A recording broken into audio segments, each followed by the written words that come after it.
예방학이라는 주제로 교육을 하게 된 중앙장애인권익공헌기관의 김현정입니다.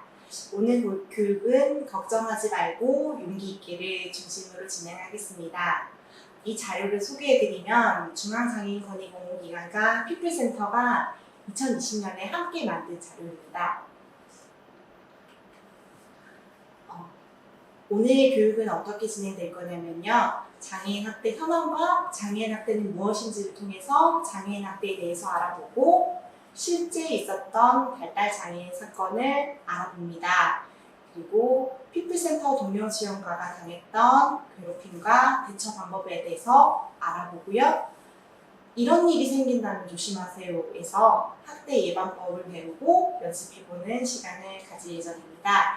그리고 학대를 당했을 때 어떻게 해야 될지 신고 방법에 대해서 같이 알아보겠습니다. 2019년 장애인 학대 현황을 먼저 볼까요? 2019년 장애인 학대 현황을 봤을 때 장애인 학대 신고 건수는 2018년에 3,658건이었고요. 2019년에 4,376건으로 20%가 늘어났어요. 그리고 장애인 학대 유형을 봤을 때 때리거나 가둬두는 신체적 학대가 33%로 가장 많았고요. 그 다음은 돈을 뺏거나 일을 했는데 돈을 주지 않는 등의 경제적 착취가 많았습니다. 피해자의 특징을 보면 피해자 10명 중에 7명이 발달 장애인이에요. 그래서 저희가 이 자료를 사실은 만들게 되고요. 발달 장애인 피해자분들 100명 중에 4명만 본인이 신고를 했습니다. 본인이 학대를 당했을 때 신고하는 건 매우 중요한데요. 그래서 신고하는 방법, 도움을 요청하는 방법들을 잘 알아야 됩니다. 그럼 장애인 학대를 자세히 알아보겠습니다. 장애인 학대는 장애인을 괴롭히거나 장애인의 몸과 마음을 아프게 하고 힘들게 하는 걸 말합니다. 학대 유형은 6가지로 설명드릴 수 있는데요. 먼저 신체적 학대는 때리거나 꼬집는 등 몸을 아프게 하는 것이나 괴롭게 하는 것이고요. 이것뿐만 아니라 벌을 세우거나 가둬두는 것도 해당이 됩니다. 정서적 학대는 욕을 하거나 왕따, 무시하기 등 말과 행동으로 마음을 아프게 하거나 나를 괴롭게 하는 것을 말하고요.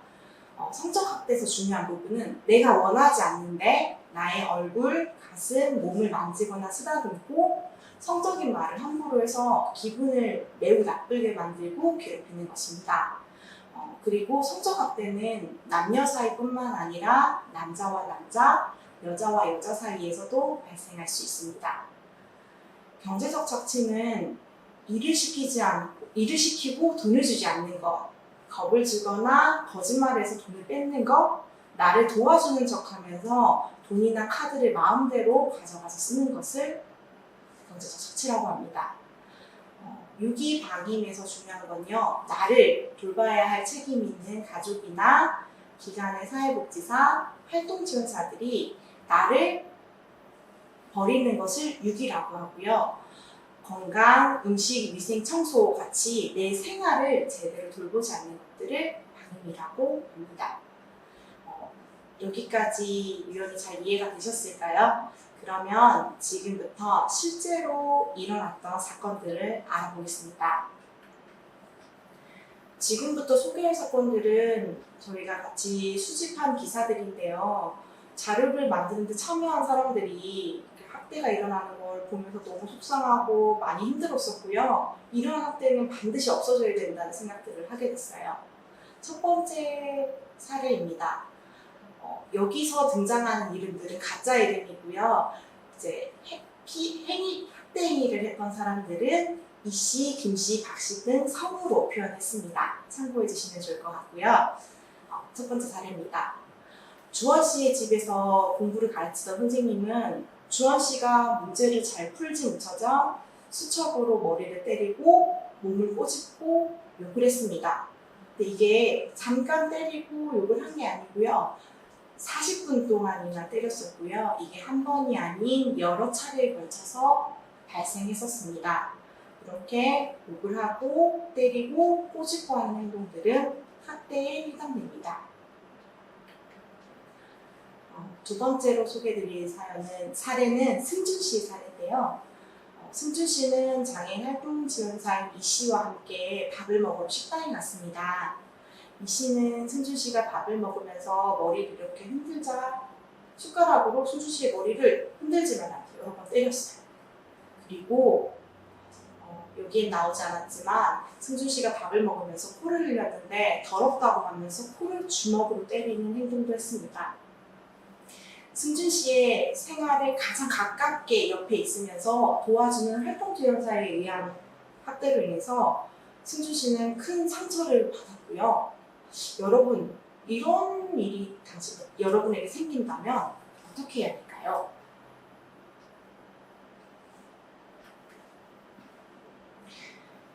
세 번째는 수영 씨의 사례인데요. 지금 소개하는 사례는 최근에 되게 많이 발생하는 학대이고요. 채팅 많이 하시나요? 네, 스마트폰 채팅 앱을 통해서 일어났던 일입니다.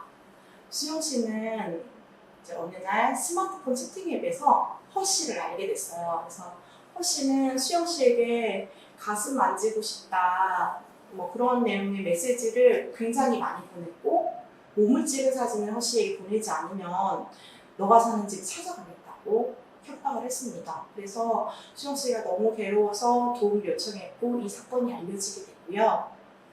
여기서 한 가지 알아두실 거는 채팅을 할 때 이름, 나이가 몇 살이냐, 어디 살고 있냐 등을 물어볼 때는 대답할 때 좀 조심을 해야 됩니다.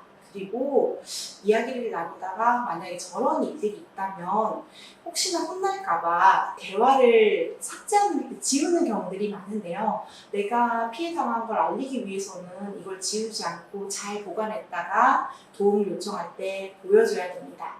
이 부분은 잘 기억해 주시면 좋을 것 같아요. 이번에는 복지관에서 일어났던 일을 말씀드릴게요. 복지관에 다니는 서연 씨는 정 씨를 알게 됐는데요. 같은 복지관에 다니는 분이었대요. 정 씨는 서연 씨한테 탁구 치는 자세를 알려주겠다고 해서 서연 씨가 좋다고 하면서 여자 화장실로 같이 갔어요. 그랬더니 뒤에서 서연 씨를 껴안고 탁구 자세를 가르쳐준다고 하면서 가슴이나 몸들을 만졌습니다. 내가 원하지 않는데 갑작스럽게 이렇게 몸을 만진다면 여러분들은 어떻게 해야 될까요? 한번 생각해 보시면 좋을 것 같아요. 이번 사건도 앞에서 말씀드렸던 것처럼 채팅 앱을 통해서 알게 된 사람에 의해서 발생한 일이었고요. 이렇게 보면 채팅 앱이 좀 안전하지 않을 수도 있다는 생각을 할 수 있는데 그렇지는 않을 수 있지만 우리가 이제 모르는 사람과 대화를 할 때는 조심하는 게 굉장히 중요합니다. 종훈 씨는 채팅 앱에서 박 씨하고 친구가 됐어요. 이야기하다 보니까는 관심사도 있고 내가 좋아하는 걸 같이 좋아하기도 해서 되게 빨리 친해지게 된 거예요. 그래서 종훈 씨가 박 씨를 집으로 초대합니다. 그래서 부모님이 안 계셔서 이제 둘이 같이 집에 있으면서 야한 동영상을 봤는데 박 씨가 갑자기 종훈 씨에게 손으로 몸을 이렇게 자기 몸을 만질 수 있도록 이렇게 끌어서 만지게 합니다. 그래서 내가 원치 않는데 상대방의 몸을 억지로 만지게 하는 것도 학대일 수 있습니다. 그래서 이런 사건은 이제 종훈 씨와 박 씨 사이에서도 발생할 수 있고 남녀 사이에서도 발생할 수 있어요. 만약에 이런 일이 발생한다면요, 강하게 하지 말라고 이야기하는 게 굉장히 중요하고요. 하지 말라고 해도 계속 그 사람이 행동을 하면 그 장소에서 빨리 벗어나서 도움을 구하는 게 굉장히 중요합니다. 이걸 꼭 기억해 주세요. 나중에도 등장하거든요. 네, 이번에는 이 기사를 보신 분도 있을 것 같아요. 최근에 일어났던 일인데요. 보험 설계사 신 씨는 원섭 씨한테 접근을 했어요. 그래서 5년 동안 80여 개의 보험에 가입을 시킨 거예요. 원섭 씨는 보험의 내용을 잘 몰랐어요. 근데 신 씨가 여기에다가 사인만 하면 된다고 해서 사인을 했어요. 그래서 매달 많은 돈의 보험금이 나가서 생활비가 부족했는데도 해지하고 싶다고 했는데 신씨가 보험 해지하지 말라고 이야기를 하니까 해지를 할 수 없었던 거예요. 그래서 이 사건이 밝혀질 때까지 원석 씨는 총 1억 5천만 원의 보험금을 냈습니다. 여기서 알아둘 점은 내용을 잘 알지 못했지만 사인을 하는 건 굉장히 위험하다는 겁니다. 이 부분을 꼭 기억해 주세요. 지금 휴대폰 가게에서 일어났던 사건을 좀 소개해 드릴 텐데요. 이런 일도 굉장히 많이 당하시더라고요. 그래서 비슷한 경험이 있거나 이런 일을 당한 사람을 본 적이 있다는 얘기들을 많이 해주셨는데요. 현대 씨가 휴대폰 가게 앞을 지나가고 있는데 직원이 요금 특별하게 싸게 해주겠다라고 해서 핸드폰 어떤 게 있지 하고 이렇게 솔깃해서 들어간 거예요. 그랬는데 직원이 PC도 보여주고 핸드폰도 보여주고 이걸 사면 스마트워치도 준다, 이것도 같이 껴주겠다 이런 이야기들을 해서 여기 사인만 하면 해주겠다고 해서 사인을 하고 핸드폰이랑 PC랑 스마트워치까지 가지고 온 거예요. 그래서 이게 이제 요금이 매달 50만 원씩 나오게 된 거예요. 그래서 이거를 사건이 알려질 때까지 몇 달 동안이나 큰 돈을 계속 냈었어요. 여기서도 앞 사건과 마찬가지로 싸게 해주겠다고 하는 것도 잘 봐야 되고요. 내가 잘 모르는 내용들을 사인을 하는 것도 조심을 해야 됩니다. 이 부분 꼭 기억해 주세요. 이번에는 시설에서 있었던 사건을 소개해 드리겠습니다. 거주 시설에 살고 있던 승민 씨는 지금은 계속 아프다고 했는데 병원에 데리고 가지 않았어요. 나중에 승민 씨가 병원에 가봤더니 암에 걸렸다고 해요. 이런 거는 반임에 해당할 수 있어요. 그래서 내가 아픈데 제대로 치료를 받게 해주지 않는 거, 그다음에 내가 먹고 자고 생활하는 것들이 잘 돌보지 않는 것들이 반임입니다. 반임에 대한 것들이 조금 어려워하시는 분들이 많아서 이 부분 한 번 더 설명을 해드리고요. 그리고 시설에서 승민 씨 허락 없이 통장에서 돈을 빼서 마음대로 사용하는 일도 있었습니다. 이거는 경제적 착취에 해당합니다. 그래서 일을 시키고 돈을 주지 않는 것뿐만 아니라 허락 없이 내 허락 없이 돈을 마음대로 사용하는 거는 경제적 착취에 해당합니다. 여기까지 해서 8가지의 발달장애인 사건을 좀 알아봤는데요. 이번에는 우리 동료 지원가분들의 경험과 그리고 어떻게 대처했는지를 한번 알아보겠습니다. 저희가 물어봤어요. 평소에 어떤 괴롭힘을 당한 적이 있냐라고 했는데요. 현철은 학교에서 따돌림을 당했대요. 그리고 직장에서도 나를 따돌리는 경험을 했었고 직장 친구들이 성적으로 나를 놀려가지고 수치심을 느낀 적도 있었다고 합니다. 비슷하게 윤경은 직장을 다닐 때 조금이라도 실수하면 왜 빨리 안 하냐, 이런 식으로 일할 거냐, 똑바로 해라, 이렇게 혼내듯이 이야기를 해서 펑펑 울었던 적이 있다고 하고요. 학교에서 있었던 일을 보면 동호는 학교에서 친구들이 나를 가두고 비비탄 총으로 쏘면서 괴롭혔다고 하고요. 여러 명이 함께 겁을 주고 돈을 뺏어간 적도 있었다고 합니다. 혜미는 초등학교 5학년 때 반 친구들이 다 모여서 걸레를 입에 물라고 시켰대요. 너무했죠. 저 너무 속상해, 너무 화가 났거든요. 이 이야기 들을 때. 그런 경험들이 있었고 또 친구들이 돈을 뺏고 중학교 때는 장애인 반에 다닌다고 놀림을 당하기도 했대요. 굉장히 속상합니다. 이거 보면서. 대범은 중학교 때 반 친구들이 엎드려 뻗쳐를 시켰대요. 선생님도 아니고 친구들이 이렇게 벌을 세우게 하고 그다음에 가슴하고 얼굴을 만지면서 성추행을 하기도 했다고 해요. 그리고 진아는 시설에 있을 때 학대가 너무 심했대요. 그래서 원장님이 조금만 잘못하면 벌을 세우고 밥도 안 줬었다고 하고요. 도와달라고 얘기했지만 아무도 도와주지 않았다고 했었습니다. 그래서 괴롭힘을, 이런 일을 당했을 때 어떻게 했는지를 물어봤었는데요. 혜미는 그전에 그냥 당하고 있었대요. 근데 어느 날 너무 참을 수가 없어서 교과서를 막 다 던지고 나를 괴롭혔던 친구 머리채를 한번 잡은 적이 있대요. 그때 이후로 그 친구는 더 이상 나를 괴롭히지 않았대요. 그리고 윤경은 참다가 책으로 친구 등짝 이렇게 내려쳤대요. 그랬더니 굉장히 속이 시원했고 사실 그 친구가 그러고 나서 계속 놀리긴 했는데 예전보다는 나 좀 적게 놀렸다고 해요. 이런 대처 방법들은 이제 설명을 드리자면 용기를 내서 괴롭히는 사람하고 맞서서 하지 말라고 하거나 어떤 액션을 할 수 있어요. 근데 이제 때린다든지 이런 행동들은 때로는 싸움으로 큰 싸움으로 번질 수도 있고 이 일이 있은 후에 더 심하게 나를 괴롭힐 수 있기 때문에 조심하는 게 좋고요. 그렇다면 어떻게 해야 될지 볼게요. 진아는 괴롭히는 일이 있으면 동영상을 잘 신고한다고 했고요. 가영은 112에 신고한다고 했어요. 여기서의 핵심은 신고한다는 거고요. 내가 직접 맞설 수 있지만 맞서는 게 위험할 때는 신고하는 방법이 좋은 방법인 것 같고요. 동영상 촬영 관련해서 조금 설명을 드릴게요. 내가 막 맞고 있고 괴롭힘을 당하고 있는데 핸드폰을 들어서 사진을 찍거나 동영상을 찍으면 내가 위험해질 수 있어요. 굉장히 위험해질 수 있어요. 그래서 내가 촬영을 하거나 사진 찍는 것보다는 그런 상황들이 계속 반복된다면 녹음을 하는 게 안전할 수 있는데요. 반드시 녹음해야 되는 건 아니에요. 이건 꼭 알아두셔야 될 것 같고요. 만약에 다른 사람이 괴롭힘을 당하고 있는 걸 발견했어요. 그럴 때는 사진을 찍거나 해서 도와줄 수도 있어요. 근데 이것도 내가 찍고 있는데 너 왜 찍어 하고 나를 공격할 수 있기 때문에 굉장히 조심해야 돼서 신고를 하는 게 좋은 방법이고요. 아니면 신고하기가 좀 어려운 상황이면 주변에 빨리 도와달라고 해서 도움을 요청하는 것이 안전한 방법일 수 있어요. 그래서 꼭 주변에 빠르게 도움을 요청하는 걸 기억해 주세요. 지금부터는 아까 학대 예방법을 알아보고 연습해보자고 하는데요. 이런 일이 생긴다면 조심해요입니다.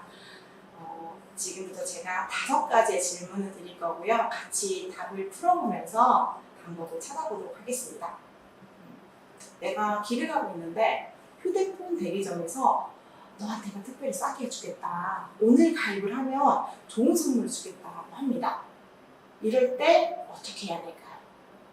1번, 휴대폰을 만듭니다. 2번, 왜 나한테만 잘해주세요? 라고 물어보고 들어보고 나서 나중에 올게요 라고 하고 가게를 나갑니다. 3번, 괜찮아 안 할래요 하고 거절하고 갑니다.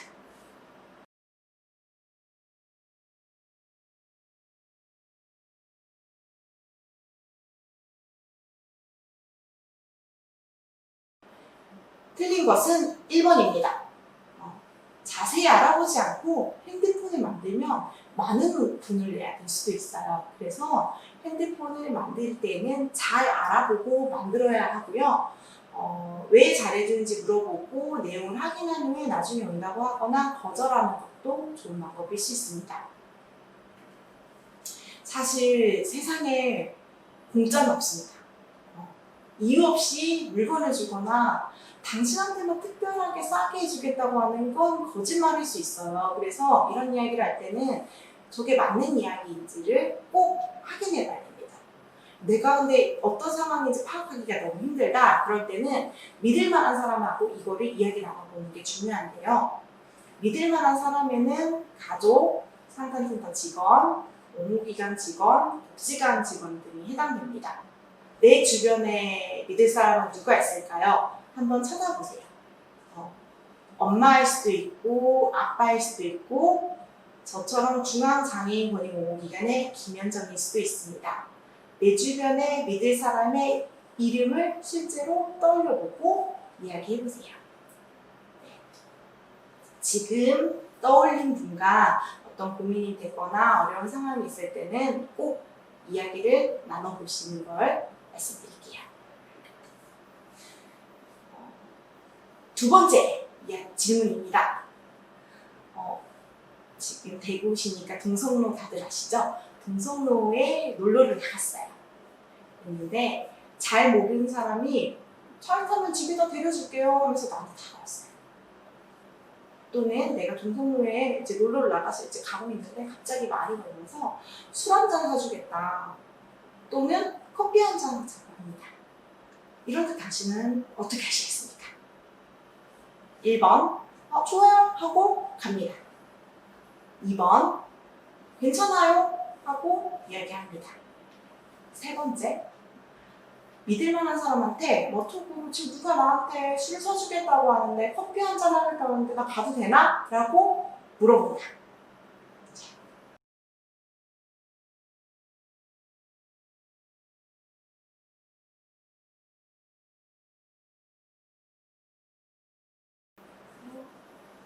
정답은 좋아요 하고 함께 가는 거예요. 괜찮아요 라고 한다든지 내가 믿을 사람한테 물어보는 것이 좋은 방법일 수 있습니다. 혹시 또 다른 방법을 생각한 게 있으실까요? 한번 떠올려보고 다른 방법이 있다면 실제로 이야기를 한번 해보세요. 앞에 부분하고 좀 비슷한 이야기일 수도 있지만 좀 다른 부분은요. 이유 없이 잘해주는 사람은 나쁜 사람일 수 있기 때문에 이야기를 계속 드리는데요.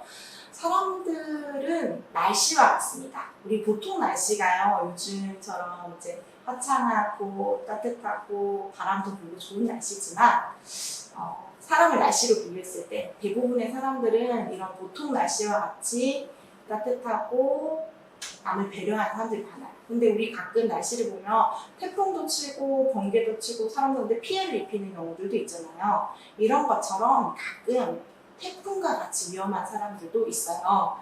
그렇기 때문에 아무 이유 없이 잘해주는 사람에게는 왜 나에게 잘해주는지에 대해서 물어보거나 이제 조심해야 되는 것이 반드시 필요합니다.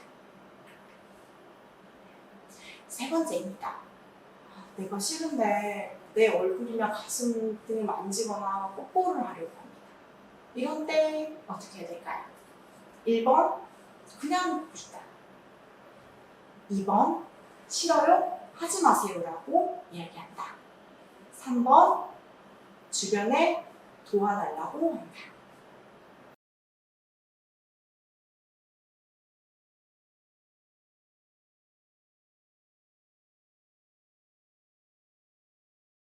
정답은 내 몸을 만지게 그냥 두는 거예요. 싫어요? 하지 마세요 라고 이야기하거나 주변에 빨리 도움을 요청하는 게 필요합니다. 내가 싫을 때는 싫어요 또는 하지 마세요 라고 이야기를 해야 되는데요. 저희 지금부터 연습을 한번 해보겠습니다. 싫어요, 하지 마세요를 크게 외쳐볼게요. 하나, 둘, 셋. 싫어요, 하지 마세요. 이렇게 해서 내가 원하지 않을 때는 싫어요, 하지 마세요 라고 크게 이야기해 주시고요.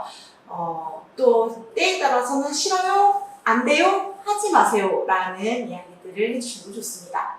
크게 외치셨죠? 네. 내가 싫다고 했는데도 계속해서 내가 싫어하는 행동을 했을 때는요, 그 장소를 빨리 벗어나야 돼요.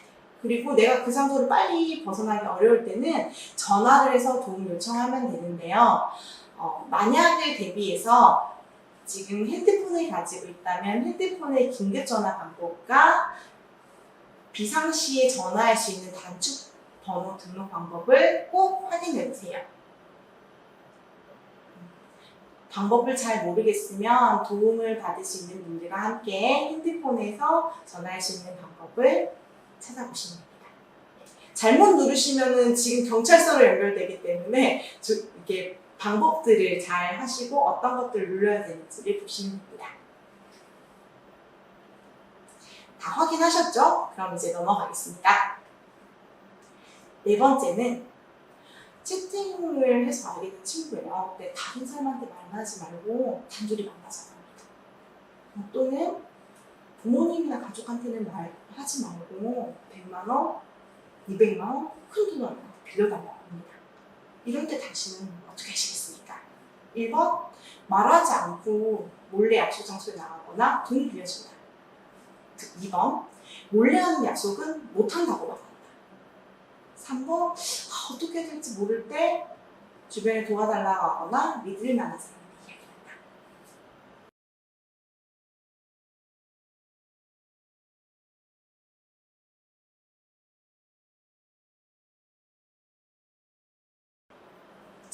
틀린 것은 아무에게도 말하지 않고 않고 약속을 지키거나 큰 돈을 빌려주는 거예요.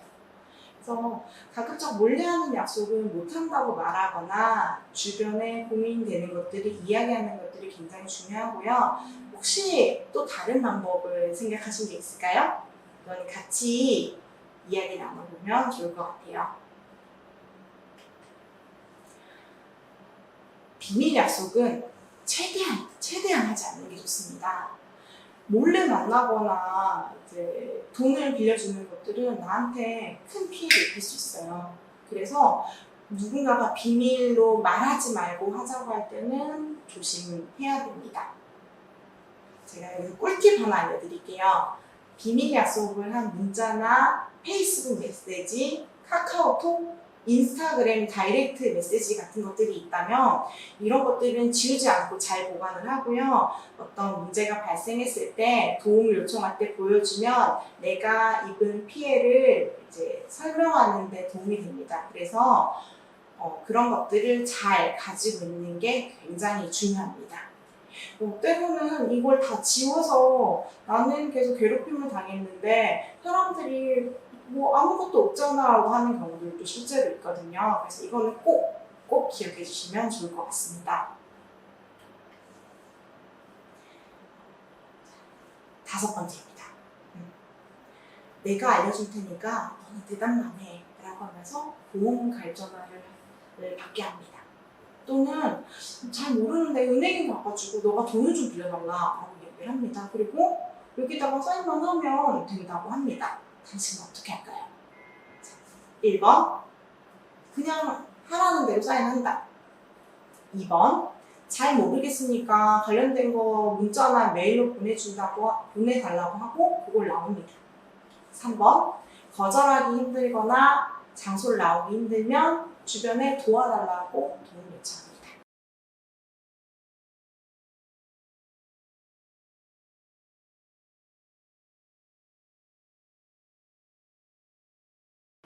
정답은 그냥 사인을 하는 겁니다. 맞는 것 중에서 이제 잘 모르겠으니까 관련된 정보를 나한테 보내달라고 하고 확인하고 나서 올게요라고 이야기하는 것도 좋은 방법이고요.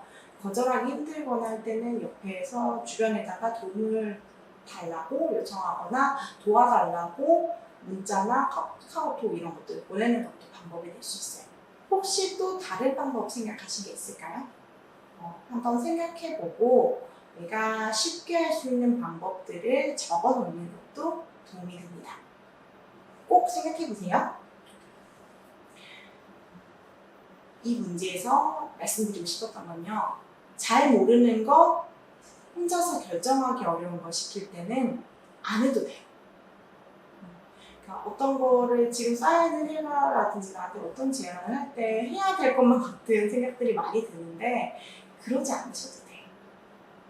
그리고 누구든지 내가 잘 모르거나 혼자서 지금 결정할 수 없는 일을 시키면 나중에 하겠다라고 하고요. 실제로 나와서 믿을 만한 사람과 이야기를 하고 나서 천천히 확인해서 해도 됩니다. 이게 되게 중요해요. 그러니까 지금 당장 안 해도 되는 거예요. 여기서 꿀팁 하나 더 알려드릴게요.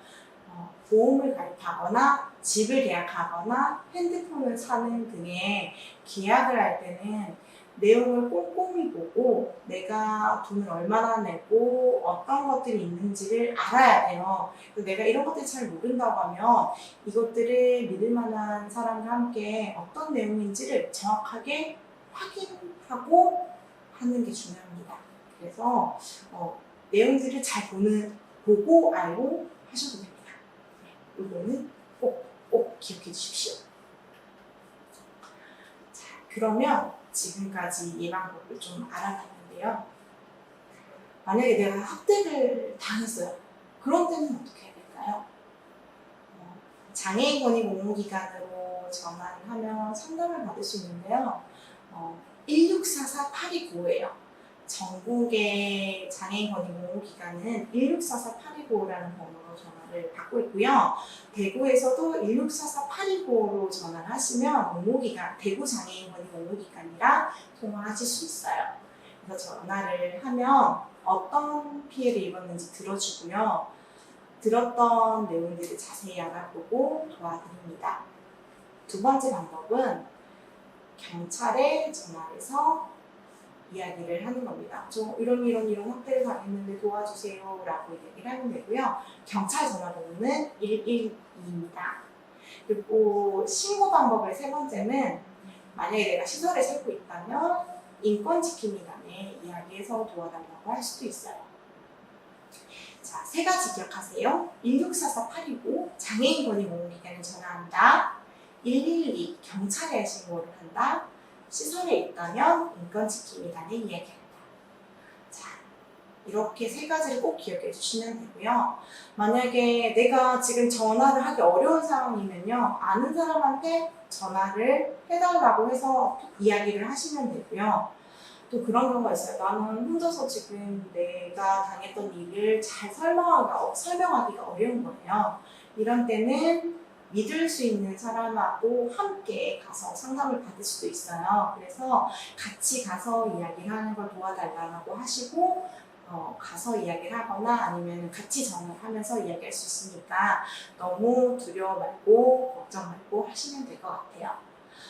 저희가 학대 이야기를 하다 보니까 많은 분들이 궁금해 하시더라고요. 만약에 이렇게 해가지고 신고하고 나면 괴롭힌 사람들은 모두 처벌을 받나요? 라고 얘기하시는 거예요. 근데 처벌이 되는 경우들도 있고요. 처벌이 되지 않는 경우들도 있는데요. 내가 당한 피해들을 잘 이야기하고 이런 피해 내용들이 확인이 됐을 때는 처벌을 받는 경우들도 많이 있으니까 잘 신고해 주시는 게 중요합니다. 사실 이제 앞에서 우리 동료 지원가분들이 이제 괴롭힘을 당했던 경험들을 이야기를 했는데 그때 왜 신고하지 못했냐를 저희가 같이 이야기 나눠봤었는데요. 대부분 폭폭풍이 심해질까봐 선생님이 이제 왔다가 가고 나면 친구들이 더 괴롭힐까봐 신고를 못했대요. 부모는 나를 괴롭혔던 친구가 너무 무서운 친구여가지고 신고를 할 용기가 안 났다고 하고요. 진아는 그냥 가만히 있었대요. 가만히 있으면 끝날 거라고 생각을 했다고 하더라고요. 그리고 윤경은 선생님에게 이야기를 했는데 친구 이야기만 듣고 내 이야기는 하나도 안 들어주는 거예요. 그래서 다음부터는 이야기를 안 하게 된다고 하고요. 대범은 괴롭히면 선생님이 이제 이야기하라고 해서 선생님한테 찾아가서 이야기를 한 거예요. 그랬더니 선생님이 이제 그 친구들을 혼내줘서 나를 괴롭히는 일은 줄어섰는데요. 시간 좀 지나고 나니까 친구들이 야 네가 나이가 몇 살인데 선생님한테 이러냐 이러면서 비꼬고 또 괴롭히기 시작한 거예요. 그리고 현철은 경찰서에 가서 신고를 했었는데 경찰들이 나는 피해를 입어서 이야기를 하고 있는데 무슨 말을 하는지를 도저히 이해 못하는 거예요. 그래서 그냥 이야기를 제대로 다 못하고 나온 경험들이 있었다고 해요. 네. 그래서 걱정하지 마십시오. 보호기관은 이제 신고자를 누구에게도 알리지 않아요. 만약에 여러분이 신고를 했다면 여러분이 신고했다는 사실을 알리지 않고 보복당하지 않도록 보호합니다. 그래서 1644-829로 전해서 이야기하더라도 꼭 지켜드립니다. 그리고 신고를 하지 못할까봐 걱정하지 않으셔도 돼요. 보호기관에서는 이야기를 잘 들어주려고 되게 노력하고 있거든요. 그래서 천천히 같이 이야기 나눠보면 될 것 같고요. 용기를 내주세요. 아까 진아 씨가 가만히 있었다고 했는데요. 우리가 가만히 있으면 아무것도 나아지지가 않아요. 그래서 용기를 내서 이야기를 해야 괴롭힘을 멈출 수 있는데 이 이야기를 하는 게 나를 괴롭히는 사람한테 반드시 직접 말을 하거나 하지 않아도 돼요. 보호기관 1644-829로 전화하거나 경찰 112에 전화하거나 나를 도와주는 조력인이나 가족한테 이야기해도 돼요. 그래서 사실은 저희가 이야기를 해주고 싶었던 메시지는 아까 강의에서 나왔듯이 걱정하지 말고 용기 있게라는 게 이렇게 해서 나왔는데요. 여러분들이 피해를 입었을 때 신고하고 알리고 하는 것도 굉장히 중요하고요. 앞서서 이제 예방법들 찾아봤듯이 내가 이런 피해를 당하지 않도록 주변이랑 잘 이야기하고 천천히 생각해서 결정하고 이런 것들이 굉장히 중요합니다. 옹호 기간이 계속 나왔는데 어떤 기간인지 소개를 못 해드린 것 같아요. 그래서 잠깐 소개해드릴게요. 옹호 기간은 학대받는 장애인들을 위해서 나라에서 운영하는 기관이고요. 장애인 학대에 대해서 저희가 전화 받아서 상담을 하고 있고요. 전화만 하는 건 아니에요. 찾아와서도 상담 받을 수 있고요. 내가 너무 말하기가 어려우면 편지로 적어서도 이야기할 수 있어요. 그래서 그런 내용들을 받아서 학대받은 게 확인이 되면은 피해자한테 필요한 지원들을 해주고요. 다시 피해를 입지 않도록 돕고 있습니다. 그리고 오늘 제가 이야기 드리듯이 이제 학대가 일어나지 않도록 교육하고 활동도 하고요. 사람들이 학대에 관심을 갖고 학대를 발견했을 때 신고할 수 있도록 알리는 일들을 하고 있습니다. 같이 얼굴 보면서 여러 가지 방법들 이야기를 좀 나누고 싶었는데 그러지 못해서 좀 아쉬운 부분이 있는데요. 같이 있는 동료분들이랑 이런 상황에서는 어떻게 했어? 너는 어떻게 했어? 이렇게 하면서 같이 이야기를 나눠보는 것도 굉장히 좋을 것 같고요. 네. 마지막으로 한 가지 정말 제가 여러 번 말씀드렸지만 오늘 꼭 기억해야 될 거는 장애인 학대 신고입니다. 장애인 학대를 당했거나 내 주변에 있는 사람이 장애인 학대 당하고 있다면 1644829로 꼭 신고해 주시면 될 것 같아요. 네, 이상으로 교육을 마치겠습니다.